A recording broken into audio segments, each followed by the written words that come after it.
আজ দেখাবো আমি কিভাবে উপমা করি।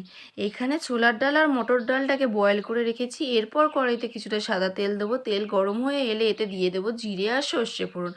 তারপর শুকনো লঙ্কা, কারি পাতা আর কাঁচা লঙ্কাটা দিয়ে দেবো।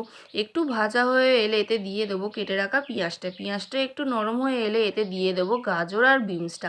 এবার হালকা নাড়াচাড়া করে তাতে অল্প নুন আর চিনি দিয়ে দেবো। এবার দেখো হালকা ভাজা ভাজা হয়ে এসেছে। এবার এর মধ্যে ডালটা দিয়ে দিলাম।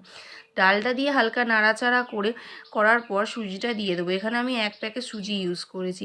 এবার সুজিটাকে হালকা নাড়াচাড়া করে অল্প অল্প করে জল দিয়ে সুজিটাকে নাড়াচাড়া করতে থাকবো। যতক্ষণ না সুজিটা নরম হয়ে আসে হালকা জল দিয়ে নাড়তে থাকবো। এই সময় নুনটা দেখে নেব, নুন লাগলে একটু নুন অ্যাড করে দেবো। এইবার ভাজা বাদাম আর কিশমিশটা দিয়ে উপর দিয়ে ছড়িয়ে দিলাম, দিয়ে হালকা নাড়াচাড়া করে নামিয়ে নেবো। রেডি আমাদের এখানে উপমা। রেসিপিটা কেমন লাগলো জানিও, ভালো লাগলে অবশ্যই লাইক, কমেন্ট, শেয়ার।